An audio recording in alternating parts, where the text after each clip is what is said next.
Assalamualaikum warahmatullahi wabarakatuh.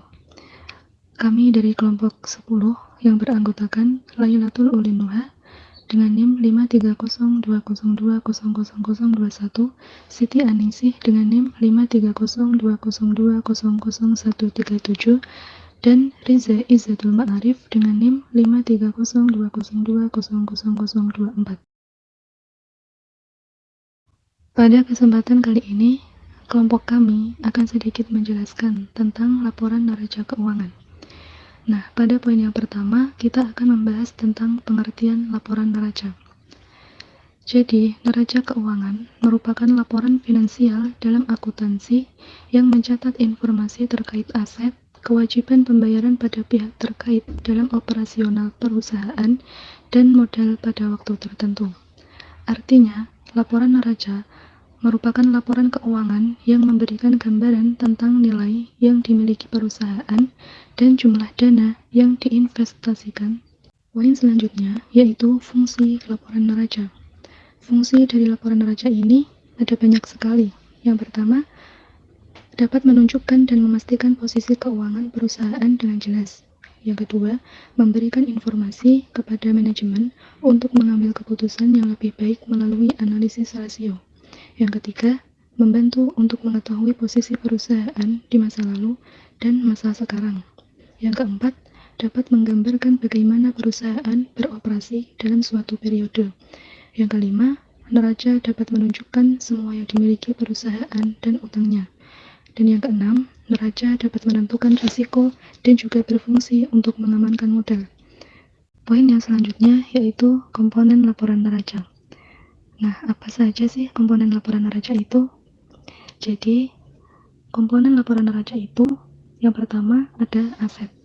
Aset ini merupakan nilai kekayaan yang dimiliki perusahaan yang dapat dilikuidasi dan diubah menjadi uang tunai yang akan digunakan untuk kebutuhan atau dukungan operasional, berupa uang tunai, investasi, dan benda-benda berwujud.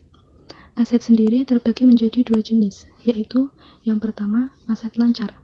Aset lancar ini merupakan aset yang diharapkan dapat dikonversi dengan mudah menjadi uang tunai dalam waktu 1 tahun atau kegunaan jangka pendek. Nah, jenis aset yang kedua ini yaitu aset tetap atau tidak lancar. Nah, aset tetap atau tidak lancar ini untuk mengkonversi aset menjadi uang tunai membutuhkan waktu lebih dari 1 tahun atau aset jangka panjang. Komponen laporan neraca yang kedua yaitu ada kewajiban. Kewajiban ini merupakan utang perusahaan terhadap pihak lain yang harus dibayarkan baik dalam jangka panjang maupun pendek yang dianggap sebagai sumber aset perusahaan. Adapun pihak dalam kewajiban dapat dibedakan menjadi dua jenis. Yang pertama yaitu kewajiban lancar. Kewajiban lancar ini merupakan kewajiban jangka pendek atau jatuh tempo dalam waktu 1 tahun. Contohnya seperti utang pinjaman jangka pendek, bagian lancar dari utang jangka panjang, akun utang, kompensasi dan manfaat yang masih harus dibayar, pajak penghasilan terutang, kewajiban yang masih harus dibayar lainnya, pendapatan ditangguhkan, dan kewajiban jangka panjang. Adapun kewajiban yang kedua yaitu kewajiban jangka panjang. Kewajiban ini dinamakan kewajiban tidak lancar atau tidak jatuh tempo dalam waktu 1 tahun. Contoh dari kewajiban jangka panjang ini ada 3. Yang pertama, utang wesel, yang kedua, utang obligasi, dan yang ketiga, pajak penghasilan tangguhan. Kemudian, komponen laporan neraca yang terakhir yaitu ada ekuitas atau modal. Ekuitas ini merupakan kekayaan bersih perusahaan dan mencerminkan jumlah uang kepemilikan perusahaan yang tersisa jika semua kewajiban dibayar dan semua aset dijual, baik pemilik publik atau swasta. Ekuitas ini dapat digolongkan menjadi dua jenis, yaitu yang pertama, saham desetor. Saham desetor ini merupakan jumlah kas yang diserahkan oleh pemegang saham atau stakeholder kepada perusahaan. Kemudian yang kedua, laba ditahan. Laba ini merupakan laba perusahaan yang tidak di-share atau dibagikan kepada para pemegang saham. Untuk rumus neraca keuangan sendiri, yaitu total aset sama dengan total kewajiban ditambah total ekuitas. Kemudian ekuitas sama dengan aset dikurangi kewajiban. Dan kewajiban sama dengan aset dikurangi ekuitas. Kemudian bentuk-bentuk neraca keuangan. Yang pertama yaitu laporan neraca bentuk stafel. Laporan neraca stafel ini memiliki bentuk memanjang ke bawah dengan perletakan akun di sebelah kiri dan nominalnya di sebelah kanan.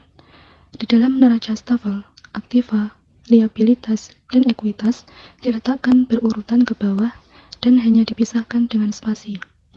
Neraca bentuk ini paling cocok digunakan perusahaan dengan jumlah akun yang banyak. Nah, untuk contohnya sendiri bisa kita lihat pada gambar di atas.